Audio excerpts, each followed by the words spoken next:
Bonjour et bienvenue aux idées de trading turbo. Aujourd'hui, format un peu spécial puisque nous allons du côté des coulisses des idées de trading turbo. Je suis en compagnie de Marc Daguerre, président de la société DT Expert. Bonjour Marc. Bonjour Christophe. Donc, enchanté, bonjour tout le monde, ravi de vous retrouver pour ce moment pédagogique dont je me réjouis à l'avance. Donc nous allons voir ensemble comment tu élabores les différentes idées de trading sur les turbos. Mais avant de commencer, n'hésitez pas bien sûr à vous abonner à la chaîne YouTube d'IG, d'activer la clochette des notifications, ce qui vous permettra donc d'être prévenu lors de la publication de nouvelles vidéos sur la chaîne YouTube d'IG, et notamment donc des alertes sur les turbos. Marc, ce que je te propose, c'est de démarrer par une présentation de la société DT Expert, société que tu présides déjà depuis quelques années, que tu as créée d'ailleurs, et puis de nous résumer également un petit peu ton parcours professionnel. Très bien, merci Christophe. Alors DT Expert, comme tu l'as dit, effectivement, c'est une société que j'ai créée il y a maintenant 10 ans. On a fêté notre 10e anniversaire, là, très récemment. À l'origine, elle n'avait pas le même nom, elle a changé de nom en 2015. Et c'est une société qui est essentiellement basée sur une matière première qu'on appelle l'analyse technique. Donc évidemment, la grande majorité des intervenants de marché connaissent, à savoir l'étude des graphiques à travers justement des théories qui vont s'appuyer sur le chartisme, les indicateurs, etc. Bon, ça fait partie d'une des familles des analyses financières en général, encore un peu plus méconnue en France que dans les pays anglo-saxons, mais qui a tendance à faire son petit bout de chemin et qui, pour la pratiquer depuis maintenant 20 ans, est une discipline qui a évidemment énormément d'avantages et de qualités, même si, on le sait bien, en bourse, pas de panacée, donc il n'y a absolument aucun remède miracle, mais l'analyse technique permet, et on le verra ensemble, de faire des décisions et d'avoir des idées de trading justement qui peuvent s'avérer très pertinentes. Donc aujourd'hui, la société DT Expert est vraiment spécialisée en produits de bourse. Oui, alors, comme je le disais, sa véritable matière première, ça reste l'étude des graphiques. Maintenant, cette étude des graphiques, elle n'est pas une fin en soi. C'est une méthode, comme d'autres peuvent en avoir sur les marchés. À partir de cette méthode, on va mettre des choses en application. Chez DT Expert, on a énormément dans ces applications de conseils, d'idées de trading qu'on diffuse sur des produits, notamment. Alors pourquoi des produits? On va le voir ensemble lors de cette présentation. Les produits dérivés permettent plusieurs choses, permettent d'intervenir déjà sur différentes classes d'actifs, parfois à moindre coût. Parfois également, par exemple aujourd'hui, Christophe, si quelqu'un se dit tiens, ça m'intéresserait de jouer l'or dans un sens ou dans l'autre, ou éventuellement le pétrole, il n'est pas forcément au courant de savoir ce qu'il a comme moyen à disposition pour justement jouer des matières premières. Ensuite, l'autre avantage, c'est que elle est donc déjà pluridisciplinaire dans le sens où un graphique, tu peux en avoir sur des cours de matières premières, des cours d'indices, des cours d'actions, des cours de taux, etc. Et puis par ailleurs, elle se détache totalement, elle se suffit à elle-même en fait. Et ça c'est très important, je pense que le message qui devrait passer, le premier pour ceux et celles qui s'intéressent à ce genre de discipline, c'est de faire attention. Le piège à éviter souvent, c'est de mélanger un peu trop sa vision technique avec une vision peut-être plus fondamentale, etc. Parce que c'est le meilleur moyen pour tronquer son analyse. Voilà. Donc justement, par rapport à ces analyses aujourd'hui, en effet, comme tu le précises, tu te bases essentiellement uniquement que sur des phénomènes techniques. Et tu laisses le fondamental de côté. Oui, j'essaye au maximum de le faire parce que l'expérience m'a appris à agir ainsi. C'est-à-dire, à partir du moment, si tu veux, où tu essayes d'avoir des sources d'informations diverses, tu finis par ne plus réussir véritablement à prendre de décisions. Ça va être assez rare, si tu veux, d'avoir un consensus énorme sur une valeur. Alors je dis valeur sous-jacent d'ailleurs, où tout le monde va dire là il faut acheter de l'or, là il faut vendre du pétrole, là ci, là ça. Il y aura toujours des fervents et des détracteurs. À partir de ce moment-là, si tu commences à te dire voilà, aujourd'hui tu as une vision technique par exemple sur le pétrole qu'on regardera certainement ensemble tout à l'heure, c'est un actif assez intéressant.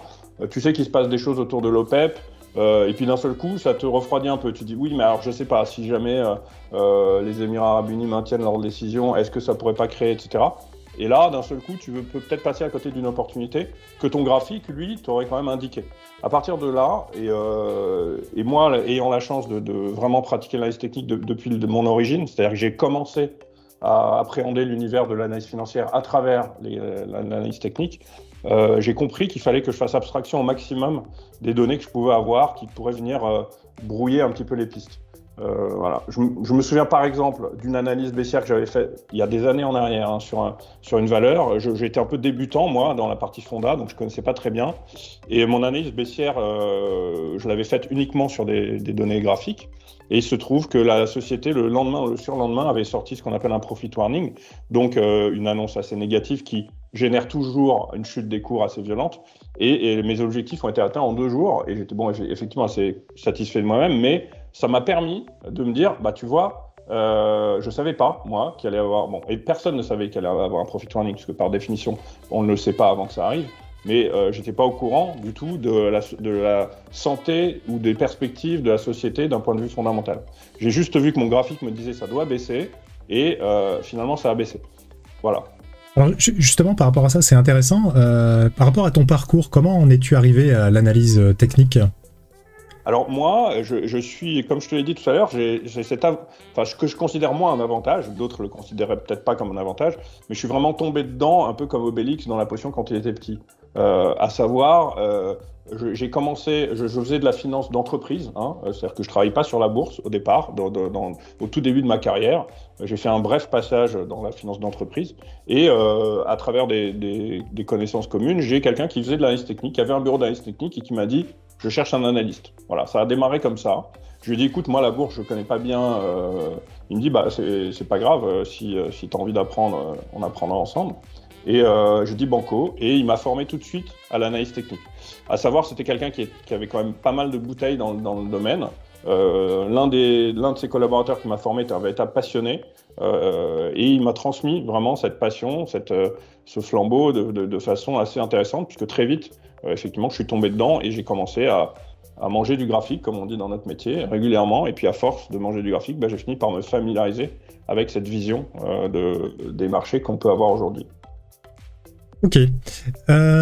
Concernant justement les recommandations que tu proposes dans le cadre de DT Expert, donc tu travailles avec plusieurs émetteurs de turbo, est-ce qu'il y a un sous-jacent sur lequel tu as une préférence ou est-ce que vraiment les idées viennent au fil de l'eau en fonction des opportunités sur le marché?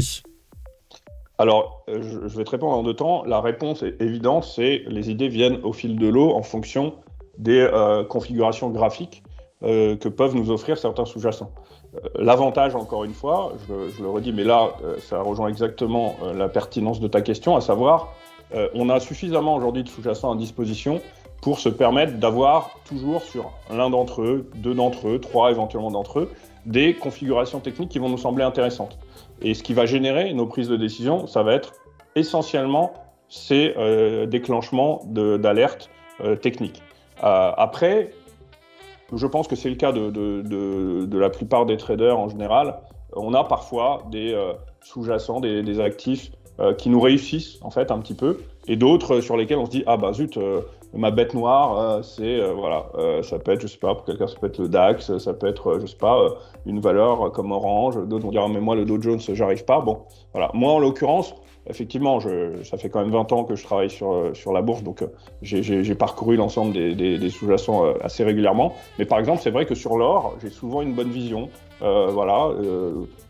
Peut-être que d'autres n'y arriveraient pas et vont me dire oui, alors moi non, l'or, j'arrive pas, mais en revanche sur le pétrole, je réussis bien, etc. Bon, c'est vrai que si je devais avoir... je pense que dans ma carrière, si je devais regarder les performances réussies en termes de pourcentage de réussite, je pense que sur l'or, le taux serait certainement un des plus élevés. Après, j'ai pas pris le temps, évidemment, de regarder au cas par cas chacune des valeurs, mais oui.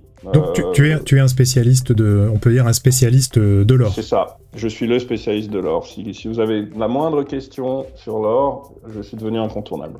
Alors justement, en termes de méthodologie, oui. Est-ce que tu peux nous en parler un peu plus ou nous partager par exemple un graphique, tu l'évoquais tout à l'heure, un graphique sur le pétrole par exemple? Oui, bien sûr, oui, avec plaisir. Oui, alors justement, la méthodologie, vu que c'est une analyse technique, elle est visuelle, elle est graphique. Ce qu'il y a d'assez agréable dans l'analyse technique, c'est que y a un côté presque ludique. Alors évidemment, j'ai un métier, c'est sérieux, les investissements financiers, c'est sérieux, c'est pas un jeu, on n'est pas au casino. Mais malgré tout, dans l'analyse technique, ce côté graphique, ce côté visuel, il engendre quelque chose d'assez agréable, d'accessible. Et je m'en rends compte, si tu veux, d'autant plus lorsque je fais des formations, des présentations, des conférences, j'anime des modules d'analyse technique pour des grandes écoles. Ça m'est arrivé d'aller former des traders dans des salles de marché, etc. Et à chaque fois, il y a toujours ce même côté intéressant parce que tu leur montres des graphiques. Qu'est-ce qu'on va faire ensemble là tout de suite d'ailleurs? Et tu leur dis voilà, ça c'est un triangle, ça c'est un canal, ça c'est ci, ça c'est ça. Et d'un seul coup, ils voient et ils se disent mais oui, effectivement, ça m'a l'air d'être pertinent, c'est pas une science de marabout et ça fonctionne. Voilà, alors là, oui. Alors, justement, hein, avant de démarrer, moi, il y a quelque chose qui m'interpelle sur le graphique que tu présentes. Et c'est ce qu'on retrouve d'ailleurs souvent chez les analystes, c'est qu'au final, tu utilises très peu d'indicateurs. Je vois, on a un RSI en bas, on a 2 moyennes mobiles, et puis, en effet, derrière, tu dessines sur le graphique, tu traces différents canaux. Mais c'est vrai que c'est intéressant d'avoir cette vision qui, au final, reste assez simpliste, entre guillemets, mais qui permet d'avoir une vraie lecture du marché. Oui. Je te remercie d'avoir fait cette remarque parce que ça fait partie d'une des choses que je défends. Mais alors quand je dis que je défends, c'est à titre totalement subjectif. Je connais des analystes, des confrères qui, eux, sont extrêmement sensibles aux indicateurs. Je pense que le seul conseil que je donnerais à ceux qui pourraient avoir envie de s'intéresser à cette discipline, c'est de ne pas se dire que l'important, c'est d'envisager absolument toutes les méthodes, tous les outils qui leur sont mis à disposition. Pourquoi? Parce que il m'est arrivé dans ma carrière, je ne citerai pas qui, de rencontrer un analyste qui, lui, avait ce défaut, c'est-à-dire qu'il regardait les ratios de Fibonacci, il regardait les ratios de Gann, il regardait le chartisme, il regardait le RSI, il regardait le stochastique, bon bref. Et finalement, sur ces analystes, tu avais l'impression que c'était un tableau d'art moderne, il y avait des points à surveiller tous les 3 centimes, et ça voulait plus rien dire. Le but, c'est de s'accaparer une méthode, d'essayer de la maîtriser au maximum, et de la confronter à la réalité du marché. Je pense que c'est la meilleure façon de devenir un bon analyste. Se dire, moi, je vais être pluridisciplinaire, je vais à la fois utiliser les chandeliers, je vais à la fois utiliser Fibo, les vagues d'Elliott, je vais aussi être un spécialiste Ishimoku, je vais faire ci, je vais faire ça. C'est le meilleur moyen pour justement toucher à tout sans rien maîtriser. Moi, j'ai pris ce parti, et comme tu l'as dit, je regarde le RSI très souvent, c'est l'indicateur que je connais le mieux et qui me semble à moi le plus pertinent. J'ai toujours des moyennes mobiles en place, plus pour conforter parfois des avis ou parce que sur certains sous-jacents, on va voir qu'elles peuvent être efficaces. Et à ce moment-là, je ferai comme fait tout bon analyste. Si je vois qu'elles sont efficaces dans le passé, je vais me dire elles peuvent l'être dans le futur. Mais ma véritable vision, ce qui va générer mes décisions, c'est comme tu l'as dit, du chartisme. De l'héliotisme aussi, qui est une discipline un peu plus poussée en matière d'analyse technique, et à travers ces figures que je vais pouvoir voir, ces droites, ces canaux, ces triangles, ces drapeaux, ces épaules, tête-épaule, je vais prendre des décisions qui s'avéreront pertinentes en majeure partie, mais évidemment, comme tout le monde, elles ne seront pas pertinentes à 100% du temps. Alors, donc ici, justement, là, sur ce graphique du pétrole, donc si tu devais, par exemple, te préparer à émettre une idée de trading, ou peut-être que tu peux nous montrer également une idée qui a été émise par le passé, au choix. Alors là, ce qu'on va faire, c'est plus essayer de faire comprendre aux gens qui nous suivent ce qu'il en est de l'analyse technique, qu'est-ce que ça signifie, comment est-ce qu'on peut... Voilà, donc moi, il est évident que moi, quand je regarde ce graphique, il va tout de suite me parler en termes d'évolution de ce qu'on appelle des vagues, des mouvements haussiers, des phases de correction, etc. Si on regarde, si tu veux, depuis le fameux point bas de mars-avril 2020, post-Covid, enfin attention, quand je dis post-Covid, parce que là tout le monde va me pointer du doigt, j'entends d'un point de vue boursier. Le Covid d'un point de vue boursier, il a tout simplement eu un impact entre février et mars 2020. Voilà, et depuis mars 2020, l'ensemble des marchés, comme on pourra le voir sur d'autres graphiques si tu le souhaites, l'ensemble des indices, l'ensemble des classes d'actifs ont retrouvé une dynamique haussière assez virulente. Et on le voit d'ailleurs ici sur le pétrole, qui avait énormément souffert également pendant le Covid. On se souvient notamment de ces journées où le pétrole était rentré carrément en territoire négatif sur certains contrats futurs. Et là, depuis, on voit que la tendance haussière a repris ses droits. Bon. À l'intérieur de cette tendance haussière, nous, ce qui va nous intéresser, c'est quand tu fais de l'analyse technique, il y a 2 choses.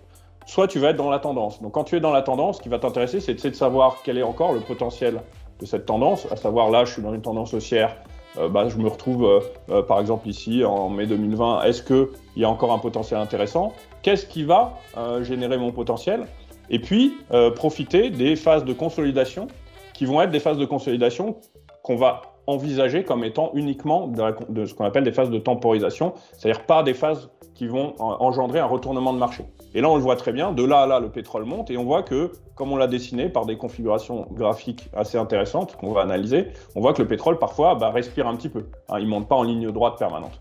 Qu'est-ce qui se passe dans ces respirations-là et quels sont les signaux qui vont nous intéresser en termes de prise de décision, d'intervention, etc. D'abord, dans un premier temps, on peut voir que après avoir assez fortement monté sur une première vague de hausse ici, il y a deux choses qui nous ont un petit peu interpellés. On voit ici que les cours ont dessiné ce qu'on appelle, nous, dans notre jargon, un wedge, c'est-à-dire un biseau qu'on voit ici en bleu marine. C'est une forme d'essoufflement du marché. Le biseau, c'est on voit que le momentum est de plus en plus faible. On voit très bien qu'entre là et là, on a une impulsion haussière très vive et que par la suite, les plus hauts sont de moins en moins marqués et que les cours commencent à s'essouffler un peu avant de finalement finir par craquer, donc sortir du wedge à la baisse et rentrer dans une phase de temporisation. Sans pour autant, qu'on soit bien d'accord, engendrer un retournement de marché. On voit également, tu vois, ce gap ici assez violent, donc gap, trou de cotation entre deux, voire plusieurs séances comme ça a eu lieu ici. Ce gap qui n'avait jamais été comblé, on voit que finalement ce rebond est venu à aller à peu de choses près, titiller justement le comblement de ce gap avant de. Donc on a, nous, en analyse technique, plusieurs comme ça indications qui nous font dire le momentum faiblit un peu, les plus hauts sont de plus en plus faibles, on commence à dessiner un wedge et on arrive au comblement du gap.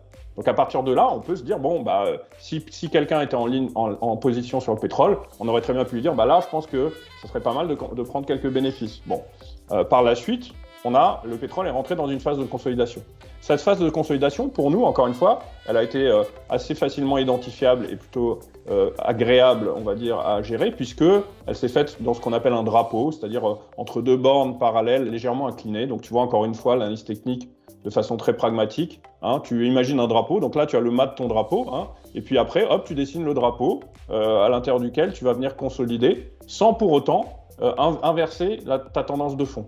Le drapeau fait partie chez nous de ce qu'on appelle les figures de continuation. C'est-à-dire que quand tu rentres dans un drapeau, si tu en rentres à la hausse, tu es censé en sortir à la hausse. Inversement, dans une tendance baissière, si tu rentres dans un drapeau de consolidation dans une phase baissière, tu es censé en sortir à la baisse. Donc là la logique veut que tu surveilles donc la sortie du drapeau par le haut. Exactement. Tu surveilles la sortie du drapeau par le haut. Parfois, idéalement, je dis bien idéalement, pour ceux qui connaissent un petit peu les phases de consolidation en Elliott, etc., on a souvent des phases de consolidation qu'on appelle en 3 temps, en ABC, c'est-à-dire ici, tu vois un premier temps, une A, une B, une C, avec une A ici et une C qui sont proportionnelles. Ça, c'est une indication supplémentaire, mais si tu le souhaites, par la suite, je te montrerai un contre-exemple, parce que c'est important aussi que les gens comprennent que c'est pas de la magie. On a eu un drapeau sur le CAC à une période que je pourrais vous montrer, dans lequel il n'y a pas eu 3 temps. Il y a eu beaucoup plus que 3 temps, mais c'est resté un drapeau. Et c'est effectivement, ça a quand même engendré la poursuite de la tendance à la sortie. Donc comme tu l'as dit, on a cet ABC ici, et puis en plus, on voit ici sur cette bougie que les cours ont décidé de sortir du drapeau, potentiellement. Donc pour nous, c'était un signal intéressant que je vous ai mis ici dans le cercle vert, un signal d'achat, puisque j'avais à la fois le drapeau, la ABC, j'avais quand même confiance dans les velléités haussières qui avaient l'air d'avoir repris le dessus sur le pétrole. Et puis, donc à partir de là, pour nous, en termes de money management, c'est un signal d'achat intéressant. Alors ça veut dire quoi en termes de money management, risk-reward, pourquoi acheter à ce moment-là, pourquoi pas acheter ici, pourquoi pas acheter un peu plus tard, etc. Parce que nous, on va jouer à ce moment-là sur ce que notre analyse technique nous offre en termes de placement de balises, de niveau et de risk-reward. Quand on sort d'une figure comme ça et qu'on se positionne à l'achat à la sortie de la figure, on a deux choses qui vont jouer pour nous. Dans un premier temps, si on a raison sur notre hypothèse, on sait qu'on a un potentiel de hausse qui risque d'être important, si tu veux.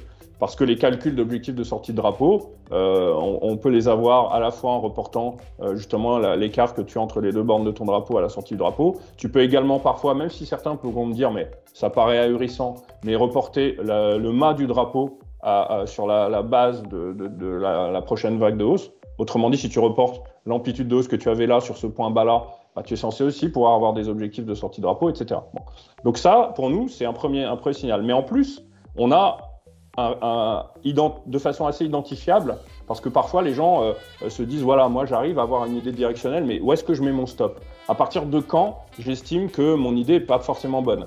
Parce que le gros risque aussi en matière d'investissement boursier et en trading, c'est de ne pas savoir couper ses pertes. C'est de se dire, bah non, tant que c'est pas vendu, c'est pas perdu. Et puis finalement, on n'a pas de discipline, on attend, et puis au bout d'un moment, on se dit, bah zut. Ouais, il faut impérativement accepter le fait qu'on ait tort et surtout éviter de rentrer en mode espoir, puisqu'en général, une fois que tu rentres en mode espoir, c'est en général terminé.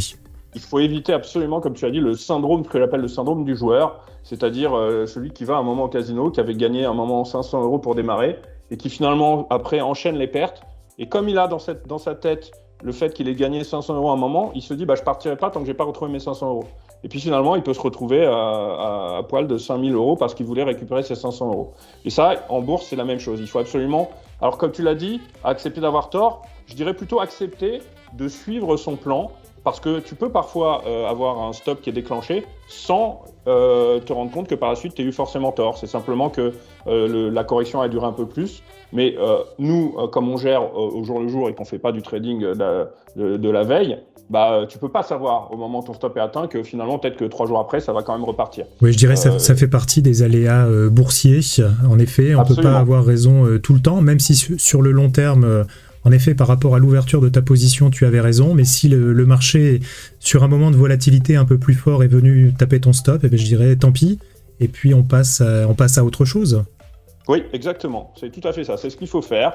Et puis, vous apprendrez, enfin moi je le sais depuis longtemps, que si on s'applique vraiment cette discipline, on est gagnant sur la durée. Il faut pas penser que moi je ne serais pas là depuis 20 ans, et en tout cas depuis 10 ans à mon propre compte, si la méthodologie que j'applique n'avait pas d'efficience d'une manière ou d'une autre. Ici, l'avantage, si tu veux, on va le voir encore de façon très visuelle, par exemple. Voilà, je sors de mon drapeau. Où est-ce que je vais mettre mon stop ? Je sais que si je reviens à l'intérieur de mon drapeau, si tu veux, c'est pas bon signe. C'est souvent ce qu'on appelle, nous, là, en l'occurrence, comme on est à la hausse, un bull trap, c'est-à-dire un piège à la hausse.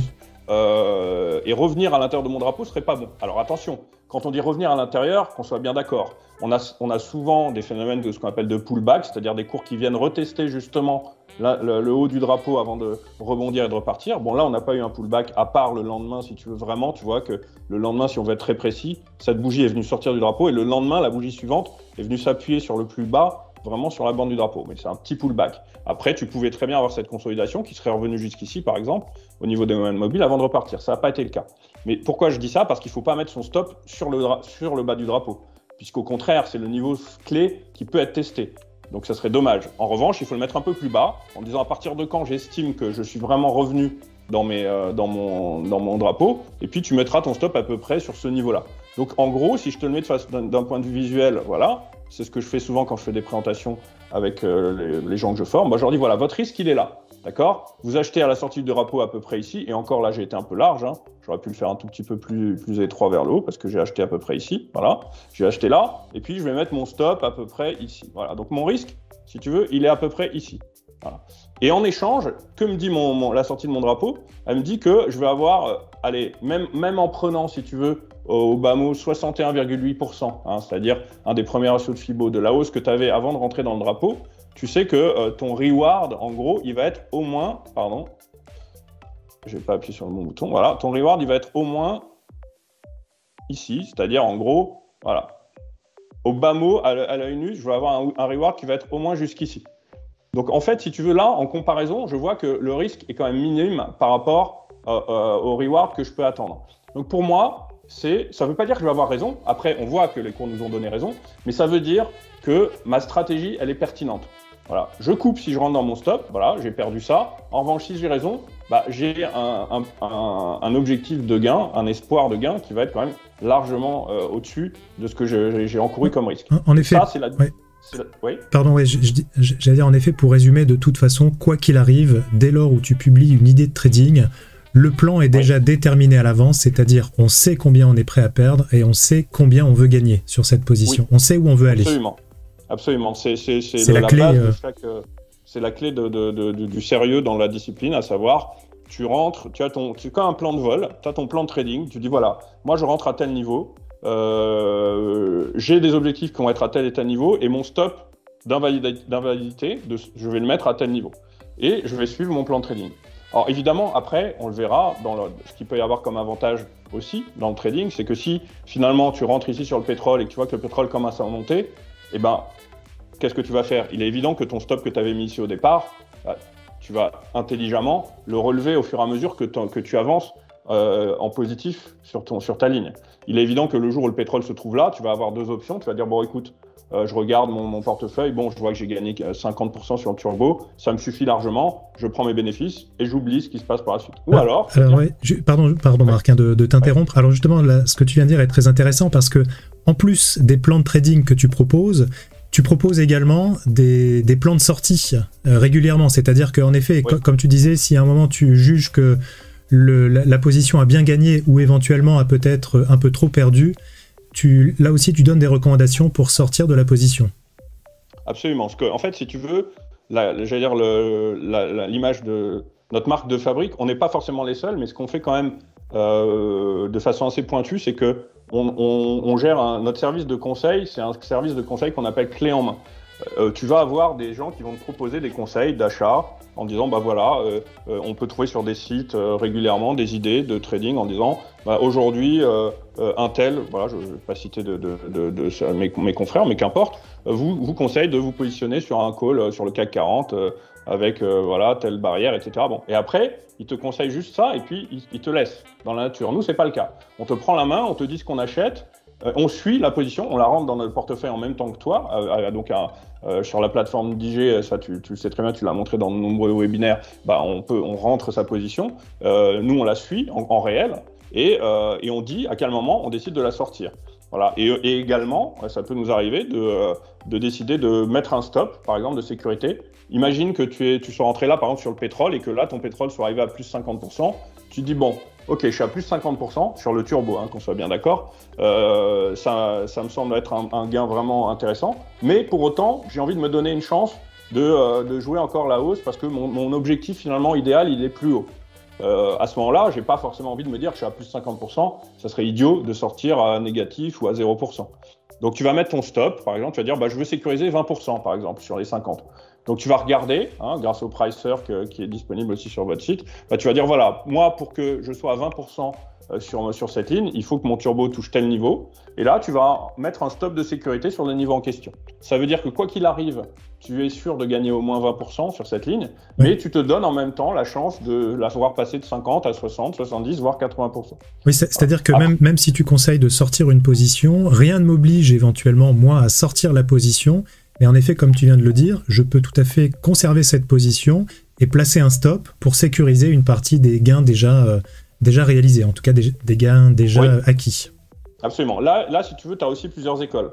Étant donné que moi, mon service de conseil est un service de conseil pas personnalisé, mais généralisé, les personnes qui vont recevoir mes conseils peuvent être à la fois des novices, qui eux ont besoin d'être vraiment pris par la main, donc ils vont appliquer à la lettre tout ce que tu leur dis. Donc c'est pour ça que nous, on met un point d'honneur à faire le service tout en un, c'est-à-dire on dit quand on rentre, on dit quand on sort, on fait toute la gestion du money management derrière. Mais on peut très bien aussi avoir parmi nos clients des gens qui connaissent un peu les marchés aussi, qui vont confronter leurs propres avis avec les nôtres en nous faisant confiance. Et par exemple, ça a pu m'arriver d'envoyer une alerte de sortie sur un turbo et d'avoir un client qui m'envoie un petit message gentiment en disant oui Marc, j'ai bien vu votre conseil de sortie, moi je pense qu'il y a encore un peu de potentiel, je vais garder la ligne. Nous on s'engage si tu veux sur les conseils qu'on envoie, si après quelqu'un veut garder la ligne et s'en sort gagnant par rapport à nous, tant mieux pour lui, si finalement il s'en sort un peu moins bien, tant pis pour lui, nous on s'engage sur la performance réelle qu'on peut réaliser concrètement.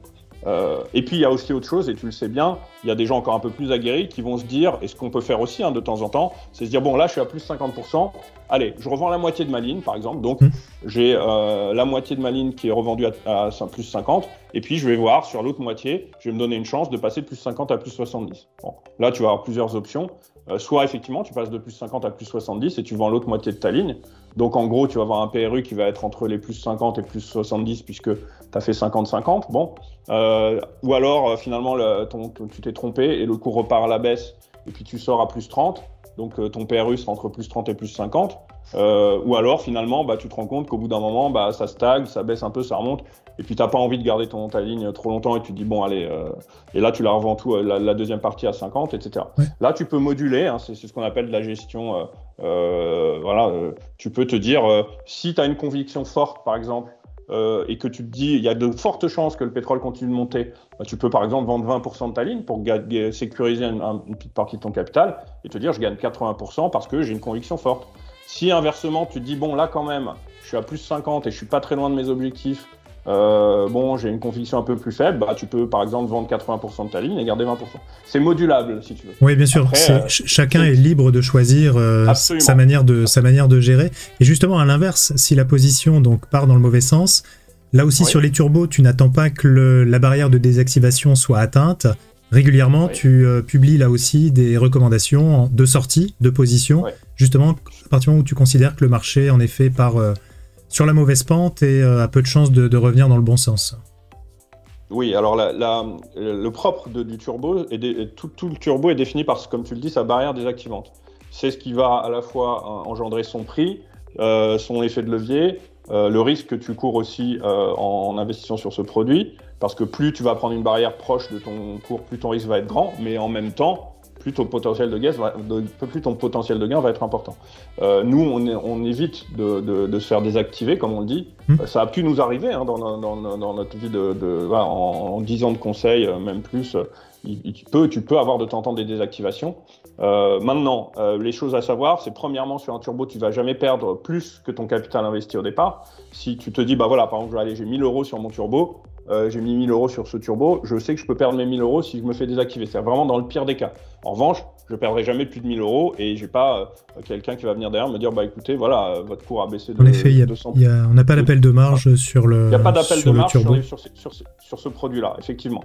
Tu peux perdre l'intégralité, c'est quand même énorme. Il ne faut pas penser que c'est rien. On soit bien d'accord, faire moins 100% sur une valeur. Mais voilà, tu sais quel est le risque maximum que tu prends lorsque tu rentres sur ce type de produit. Voilà. Marc, je te propose de revenir à l'écran, de couper le partage. Oui. On va aborder la partie validité d'une idée de trading. Là, on a vu en effet la méthodologie lorsque tu prends une décision. D'ailleurs, une question me vient par rapport à ça. Est-ce que tu as un suivi humain ou est-ce que c'est une machine qui suit les tendances sur les différents sous-jacents ? Alors, nous, chez nous, encore une fois, notre valeur ajoutée, c'est d'avoir... on est un peu des artisans de l'analyse en général. C'est-à-dire qu'il y a beaucoup de gens qui automatisent énormément de choses. Alors, évidemment, la première décision, elle est toujours humaine. C'est l'œil humain qui va renseigner les niveaux, les alertes, etc. Après, évidemment, comme on couvre un nombre de sous-jacents quand même très important et qu'on ne peut pas avoir l'œil sur tous les sous-jacents en même temps tous les jours, même avec toute mon équipe, on met des alertes en place et on a développé en interne un produit qu'on a appelé TopScan, qui est en fait, si tu veux, un produit qui nous permet de faire au début un scanning visuel, rentrer les niveaux qu'on a vus visuellement dans l'outil en question, et lui, l'outil nous envoie des alertes avec des modules qu'on a développés en fonction, on peut gérer la sensibilité. Alors ce qu'on appelle la sensibilité, c'est par exemple, tu as identifié un niveau fort sur une valeur et tu te dis, bon, est-ce que je veux avoir une alerte quand j'ai touché ce niveau, ou est-ce que finalement tu veux une sensibilité de 2-3% et quand je suis à 2-3% de ce niveau, je veux avoir une alerte, etc. Bon, ça nous permet parfois d'anticiper un peu et de ne pas être obligé d'agir vraiment pile au moment où le niveau est atteint. Voilà. Mais à la base, si tu veux, ce document qu'on avait développé en interne, il est renseigné vraiment par l'œil humain et remis à jour régulièrement par l'œil humain. Et dernière chose aussi importante, on n'a absolument aucune décision qui est prise automatiquement. On a des alertes qui nous sont envoyées. Justement, j'allais te poser la question. Au final, ce n'est pas une machine qui prend la décision, c'est bien une vraie personne, un humain. Absolument, la machine t'alerte. Et après, c'est l'humain qui... voilà. Et énormément même si évidemment, maintenant, je fais confiance aux gens de mon équipe, mais très souvent, quand même, aujourd'hui encore, c'est mon côté un peu... je vais dire, c'est mon entreprise, c'est mon image. Donc très souvent, la validation finale, elle passe par moi, mais pas toujours. Mais la plupart du temps, à un moment ou à un autre, quand même, voilà, j'ai un petit message qui m'apparaît quelque part, un petit pop-up d'un de mes collaborateurs qui me dit « Bon, là, on prend un call sur telle valeur. » Bon, c'est juste pour me tenir au courant. Moi, je jette vite fait un œil, je leur fais confiance. Si à un moment, pour une raison X, Y ou Z, j'ai peut-être une contre-indication à leur donner, je leur donne, mais ça arrive assez rarement. Voilà. Mais effectivement, c'est des décisions humaines par des analystes humains qui sont derrière leurs ordinateurs et pas par des robots ou des logiciels qui ont été développés pour faire tout à la place de... Vous êtes une équipe de combien à Paris? Parce que tes bureaux sont à Paris. On est 7 au total. D'accord. Alors, concernant la validité d'une idée de trading, puisque tu en publies régulièrement, est-ce qu'il y a une validité type, c'est-à-dire quand tu publies l'idée, est-ce que c'est plutôt pour une opération en day trading, en swing trading? Est-ce que si je prends cette idée, si je découvre cette idée dans 3 jours, est-ce qu'elle sera encore valide? Ou voilà. Est-ce que tu peux nous en dire un petit peu plus sur cette partie? Tout à fait. Alors, de base, nous, si tu veux, on est un peu en mode plutôt swing trading, c'est-à-dire qu'on va avoir des pauses qui peuvent durer entre quelques jours, quelques semaines, jusqu'à maximum 2-3 mois sur certains, quand on a des sous-jacents qui n'ont pas vraiment beaucoup bougé. Si tu veux, il y a autre chose en analyse technique qu'il faut savoir, c'est que c'est une discipline qui est assez forte en termes de directionnel, mais qui parfois peut, en termes de timing, être un petit peu moins efficiente, pas dans le sens où tu vas avoir tort, mais dans le sens où, lorsque tu as des objectifs à la hausse, tu as de fortes chances d'atteindre ces objectifs. Ce que tu ne pourras pas forcément déterminer de façon aussi évidente, c'est est-ce que ces objectifs, je vais les atteindre dans 3 mois ou dans 3 jours parfois. Alors tu vas me dire 3 jours, 3 mois, c'est quand même un écart assez fort. Mais comme je te parlais tout à l'heure de cet exemple du profit warning, les objectifs que j'avais fait 2 jours après, ils étaient atteints. Évidemment parce que le profit warning avait engendré une forte accélération baissière du titre. Alors pour te répondre, normalement, ça va être entre quelques jours et quelques semaines. Maintenant, ça peut arriver qu'on ait des pauses, qu'on ait gardées en intraday, c'est-à-dire qu'on ait acheté le matin, qu'on ait revendu l'après-midi. Assez rarement quand même, c'est très résiduel, mais ça a pu arriver. Ou alors acheter le jour J et puis vendu le lendemain, ça arrive. Dans quel cas ça arrive? Ça arrive pas parce qu'on l'a décidé nous, si tu veux, en amont. Hein. Ça arrive lorsque on s'est retrouvé dans des timings très intéressants où on avait notre vision technique qui nous disait bon là ça a l'air d'être bullish ou bearish, donc haussier baissier, et on se positionne et là d'un seul coup un événement quelconque va venir provoquer une accélération vive du sous-jacent sur lequel on se trouve. Et par exemple, le dernier exemple que j'avais en date par rapport à ça, c'était la fameuse chute du pétrole justement dont je parlais, qui avait lieu pendant le Covid l'année dernière. On avait pris un put un jour sur le pétrole parce que après une première tentative de rebond, on avait cassé certains niveaux de support et on s'est dit tiens, ça a l'air d'être assez bearish encore. Et finalement, c'était le jour où le pétrole s'est totalement effondré.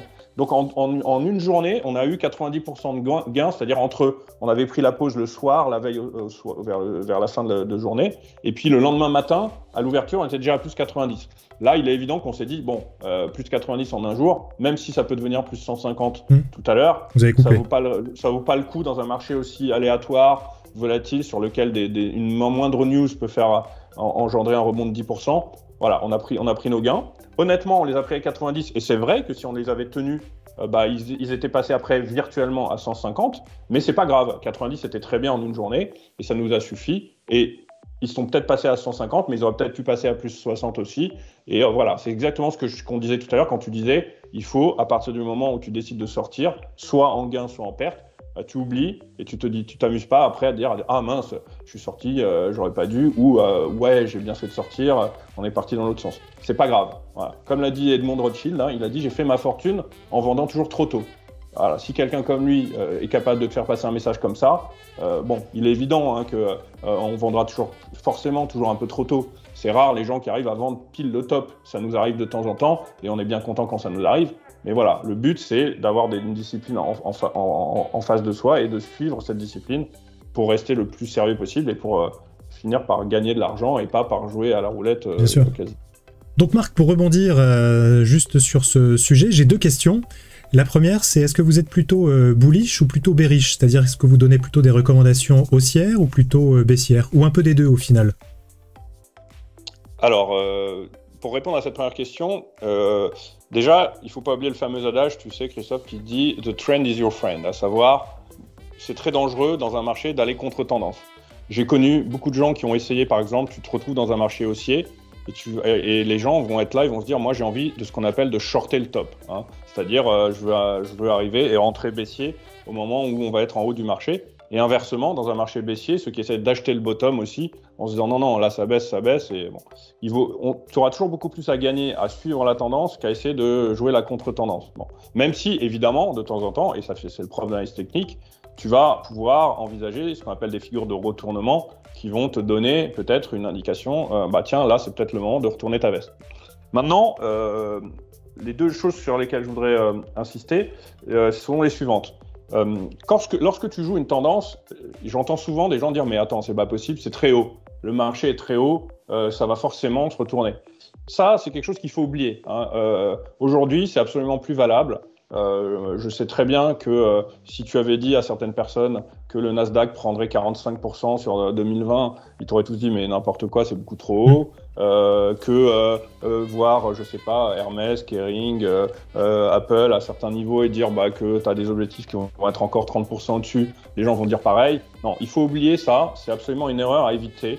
Il n'y a pas de limite véritable dans ce sens-là. Les gens, souvent que j'entends dire c'est trop haut, ça va forcément baisser, ça fonctionne très très très rarement. Évidemment, ils vont avoir raison comme une pendule arrêtée aura raison 2 fois par jour. Forcément, des gens qui disent sans arrêt ça va baisser, ça va baisser, ça va baisser, à un moment, ils finiront par avoir raison. Mais on oublie tout le reste du temps où ils auront eu tort et où, en attendant, tu auras peut-être pu profiter justement de cette tendance, qu'elle soit dans un sens ou dans l'autre. Autre chose. En effet, pardon, c'est l'adage, c'est trend is your friend, c'est-à-dire qu'en effet, tu agis dans le sens de la tendance, quoi qu'il arrive. Absolument. C'est beaucoup plus difficile, beaucoup plus dangereux d'essayer de jouer les contre-tendances plutôt que de jouer la tendance. Voilà, on le voit, il suffit de regarder les graphiques. Quand une tendance est marquée, elle peut être marquée pendant un certain temps. Et là, notamment, on est sur des niveaux hauts, sur les indices. Alors, on se parle, toi et moi, et beaucoup de gens se disent, bon, c'est trop haut. Pour autant, moi, je préfère continuer de jouer la tendance. Et la plupart des lignes que j'ai ouvertes aujourd'hui, et chez IG notamment, ce sont des lignes bullish, c'est-à-dire que j'ai prises plutôt sur des calls, que sur des puts, c'est-à-dire sur des produits qui vont me permettre de jouer la hausse. Il y a autre chose aussi qui est intéressante en termes de marché. On a souvent eu droit à ce qu'on appelle, nous, dans notre jargon, en tout cas chez nous, chez DT Expert, la fameuse théorie du toboggan. Alors, c'est quoi la théorie du toboggan ? C'est comme tu imagines un toboggan. Donc, un toboggan, ça se passe comment ? Tu mets un peu de temps à monter en haut de ton toboggan. Tu gravis tes marches en général de ton échelle, de ton petit escalier. On a tous connu ça. En haut, voilà, on a tous connu ça quand on était petit. On connaît tous ça si on a des enfants aujourd'hui. Et puis finalement, une fois que tu arrives en haut de ton toboggan, tu descends beaucoup plus rapidement que tu n'es monté. Le marché a en lui très souvent cette théorie du toboggan. Tu peux avoir des hausses continues. Je dis pas attention, je dis pas que les hausses sont plus faibles que les baisses, mais souvent un peu plus poussives. C'est un peu plus rare d'avoir un marché qui explose vraiment à la hausse et qui après met énormément de temps à consolider et inversement. Donc on a cette tendance-là et nous on essaye de faire aussi attention à ça. Alors pourquoi je dis ça ? Parce que tu me demandes si je suis plutôt bullish ou bearish. Je t'ai répondu. Moi je vais dans la tendance et je regarde en général quel est le potentiel que la tendance peut encore m'offrir.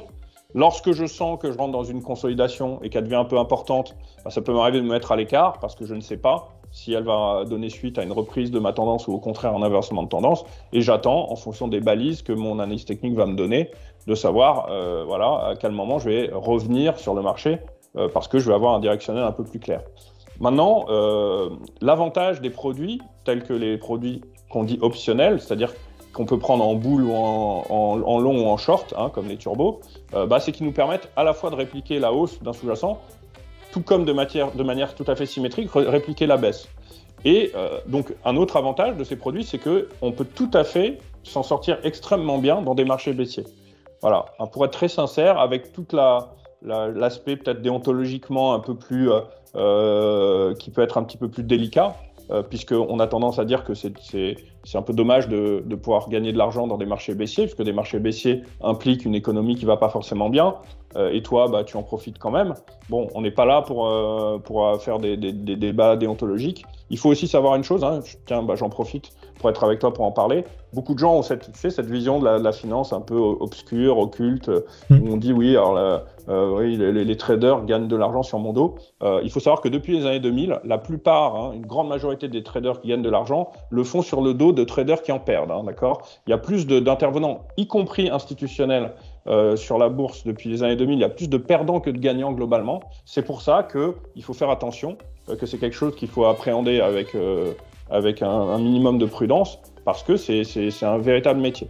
Bon. Maintenant, dans les années, justement, dans le fameux crack 2007-2009, qui a été engendré par ce qu'on appelle la crise du subprime aux États-Unis, le surendettement, si tu veux, de la population américaine sur le marché immobilier, qui a créé cette bulle qui, par la suite, a engendré une cascade de mauvaises nouvelles. Hein. On se souvient de l'affaire Kerviel, on se souvient de l'histoire de Lehman Brothers, Fannie Mae, Freddie Mac, etc., Madoff, enfin voilà, tout a explosé dans tous les sens.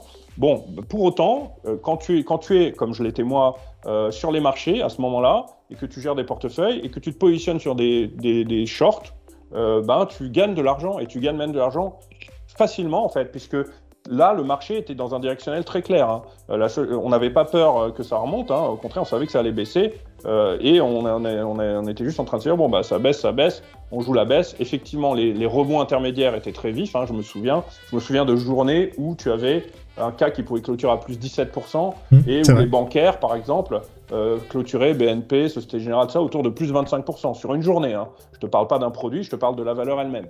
Donc les rebonds pendant cette phase étaient très forts. C'est assez logique aussi, parce que tu as cette espèce de psychologie de marché où d'un seul coup tu dis « Ah, il y a un rebond », donc tout de suite tout le monde se dit « Ah bah ça y est, l'achat engendre la hausse », les gens se disent « Je veux être dedans », ils achètent, ils font monter le cours de façon un peu artificielle, puis après on attend, on refait le point, on revoit, les nouvelles sont toujours pas bonnes, et paf, on revend tout derrière, et ça se répète la figure pendant 2-3 mois. Donc on a eu ça pendant 2 ans, entre 2007 et 2009, et pendant cette période-là, nous, on n'hésitait pas à charger nos portefeuilles de put.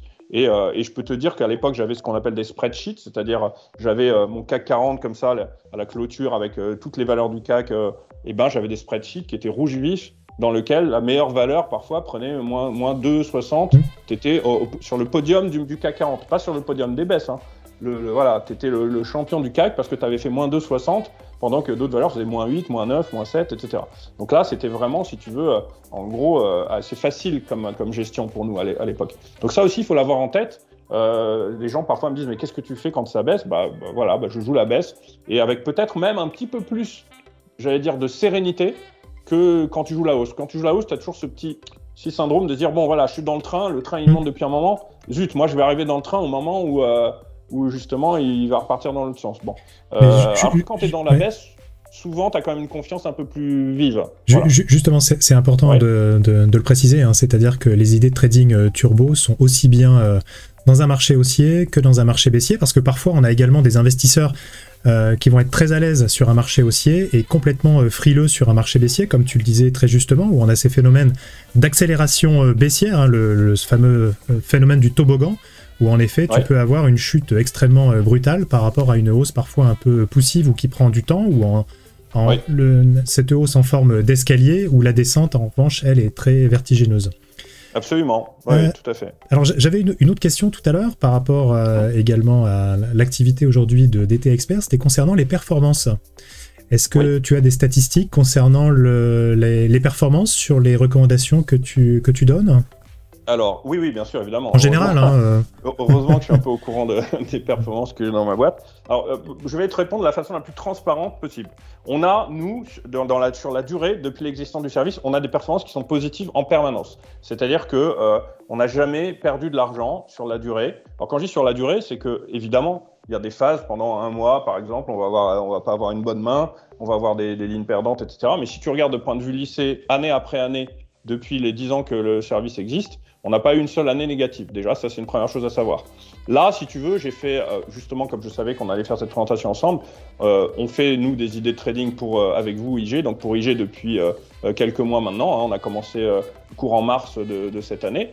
On a aujourd'hui, j'ai demandé à mon équipe de sortir le récap des performances. Comme ça, c'est du concret. Hein, et vous le savez, puisque vous l'avez monitoré derrière, puisqu'on a pris toutes les lignes en direct et qu'on les a même rentrées dans notre portefeuille virtuel qu'on a chez vous. Donc, en gros, aujourd'hui, on a un winner-loser chez vous qui est de 86%. Alors attention, et c'est pour ça que je tiens à être transparent, c'est quand même particulièrement bon. C'est-à-dire que voilà, on a une bonne main sur les conseils qu'on a fait avec vous, même si globalement, on a un winner-loser qui tourne entre 65 et 75% depuis la création du service. D'accord ? Et puis, on a une performance moyenne de gains qui tourne autour de 22,51 pour être précis, mais disons 22,5% de gains moyens, c'est-à-dire qu'en gros, si tu prends, si tu divises l'ensemble des lignes qu'on a prises, y compris les lignes perdantes, je crois qu'il y en a 2 depuis qu'on est chez vous. Donc ça nous donne un gain moyen de 22,5%. Maintenant, sur l'ensemble de nos services, on doit être autour de 70% de winner-loser, et puis autour de, j'allais dire, c'est à peu près en ligne avec, pour la performance, on est, selon les années, on peut être à 20, entre 20 et 30, parfois même dans des années exceptionnelles. Sur certains services, il y a la meilleure année, c'était 70% de gains moyens, j'entends bien, de gains moyens par ligne sur une année qui a été assez fantastique avec un partenaire. Voilà. Maintenant, en gros, on va être autour de 65-75% de winner-loser et autour de 20-30% de gains de moyenne par ligne. Dernière chose, là j'en profite pour justement signaler ça aux personnes qui se posent la question, c'est quoi le winner-loser, c'est quoi le money management? Il y a 2 ratios dont il faut tenir compte pour mettre en place ton money management. Il y a ton ratio de winner-loser, c'est-à-dire que tu te dis, voilà, moi je fais des trades, je regarde, tu peux même t'amuser, les gens peuvent s'amuser, je sais que chez IG on peut ouvrir un compte démo. Bon, ils peuvent s'amuser au départ à ouvrir un compte démo et à dire, voilà, petit bémol aussi, attention au compte démo. Le compte démo, c'est un peu le piège du compte démo. C'est un peu comme le type qui joue au poker avec des allumettes. Quand tu joues au poker avec des allumettes, tu as tendance à plus facilement bluffer, avoir envie d'eux. Et quand d'un seul coup, les allumettes, ça devient ton argent, tu vas peut-être avoir un réflexe un peu différent. Le biais psychologique est complètement différent, en effet. Avec du vrai argent par rapport à de l'argent en démo. En revanche, le compte démo est très intéressant. Pourquoi? D'abord, parce qu'il permet... Si tu te disciplines correctement et tu dis je vais gérer mon compte démo vraiment comme si c'était mon compte réel, c'est-à-dire pas m'amuser à faire des coups de poker parce que je suis un peu ce qu'on appelle un gambler, là ça peut être très utile. Ça peut être aussi utile pour éventuellement envisager des accords avec des bureaux comme le mien ou d'autres d'ailleurs. Tu as une source d'information régulière, tu dis tiens, machin, j'aime bien ce qu'il dit, je vais ouvrir un compte démo et je vais prendre toutes ces pauses en démo pour voir. Et donc tu suis ce que les lignes que la personne en question te donne, et au bout d'un moment, tu arrives à voir concrètement ce qu'il en est.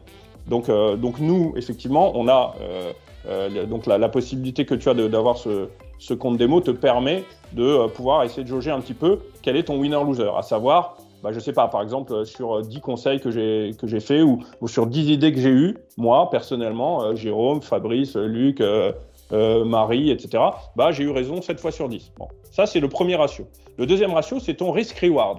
Le risk-reward, ça n'a rien avec le winner-loser. Le winner-loser, c'est j'ai raison, j'ai tort. Winner, voilà, j'ai bon, loser, j'ai eu tort. Et le risk-reward, c'est ce que je vais vouloir gagner par rapport au risque que je vais avoir envie de prendre.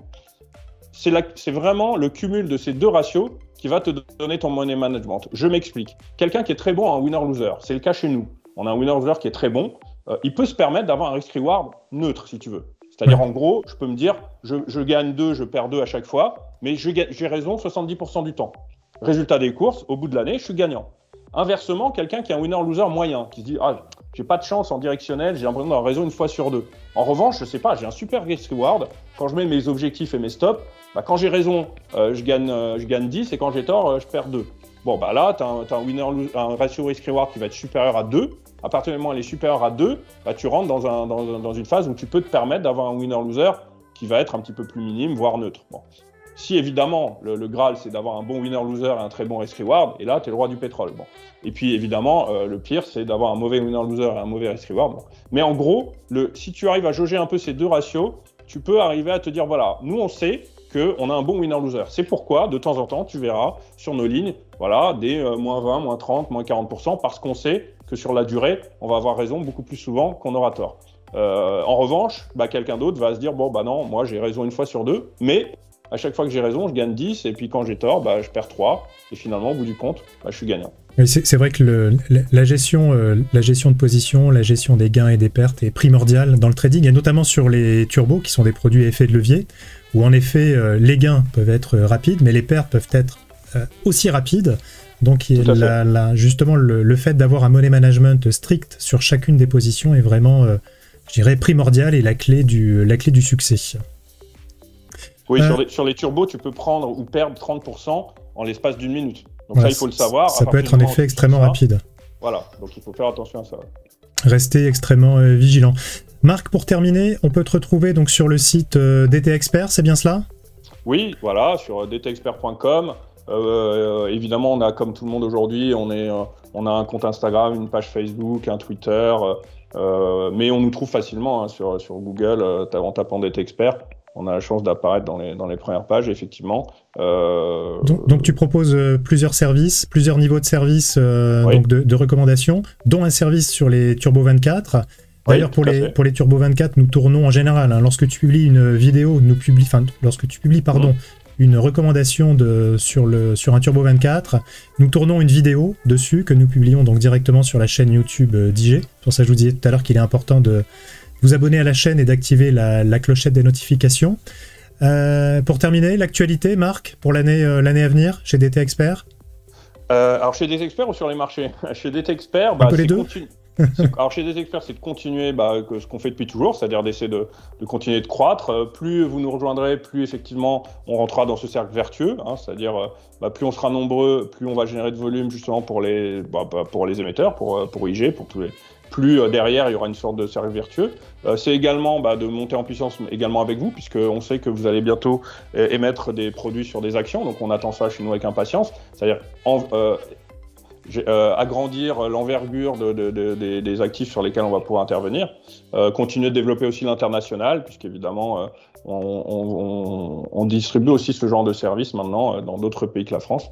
Et voilà. Et pour les marchés, évidemment, je ne suis pas devin. Maintenant, comme je vous l'ai dit tout à l'heure, the trend is your friend. Et pour l'instant, je n'ai pas, moi, dans mon spectre de techniques autour de moi, je n'ai pas encore de signaux d'inquiétude vraiment violents qui vont me faire dire attention, c'est le moment de retourner sa veste. Et de toute façon, je ne la retournerai pas en amont. J'attendrai vraiment, quitte à prendre à un moment, forcément. Si je vais continuer de jouer là-haut, c'est un moment où je vais me prendre une petite claque, c'est normal. Mais en attendant, j'aurais pris combien de gains avant de prendre cette claque? Le jour où cette claque arrive, je pose un peu mes valises, j'observe, et si là, je sens qu'il y a quand même des signaux qui commencent à devenir vraiment inquiétants, il sera toujours temps de changer les longs et de se positionner sur des shorts. Voilà.